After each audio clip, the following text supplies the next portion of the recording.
باللہ من الشیطان اللعین الرجیم بسم اللہ الرحمن الرحیم۔ آج ہمارا چھٹا درس ہے۔ آج کے درس کا مصدر ہے افتادن۔ افتادن کا معنی ہے گرنا۔ افتادن یعنی گرنا۔ ایک مرتبہ پھر میں آپ کو یہ ضمیریں پڑھ کے سناتا ہوں۔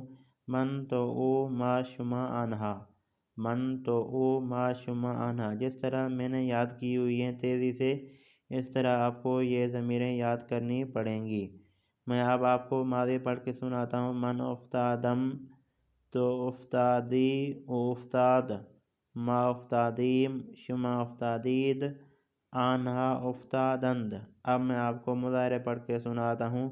من می افتم تو می افتی او می افت، ما می افتیم شما می افتید، آنہا می افتند۔ میں آپ کو اب امر پڑھ کے سناتا ہوں۔ بے یفت بے یفتید، بے یفت بے یفتید۔ اب میں آپ کو ماضی کا معنی بتاتا ہوں۔ من افتاتم یعنی میں گرا زمانے گزرے ہوئے میں۔ آپ کو پتہ ہے کہ ماضی کا معنی یعنی زمانہ گزشتہ کرنا ہے، یعنی جو زمانہ گزر چکا ہے، ماضی کا مطلب اور معنی ہی یہی ہوتا ہے۔ من افتادم یعنی میں گرا زمانے گزشتہ میں، تو افتادی یعنی تم گرے زمانے گزشتہ میں، او افتاد یعنی وہ گرا زمانے گزشتہ میں۔ اب میں آپ کو مضارع کا معنی کر کے بتاتا ہوں۔ من می افتم یعنی میں گر رہا ہوں، تو می افتی یعنی تم گر رہے ہو، او می افت یعنی وہ گر رہا ہے۔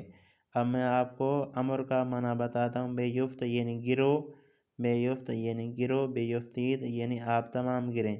آپ کو پتہ ہونا چاہیے کہ فارسی میں امر کے فقط اور فقط دو صیغے استعمال ہوتے ہیں۔ یہ تھا آج کا ہمارا چھٹا درس۔ امید کرتا ہوں کہ دوستان اس درس کو سنیں گے، اس درس کو لکھیں گے، اس درس سے استفادہ حاصل کریں گے۔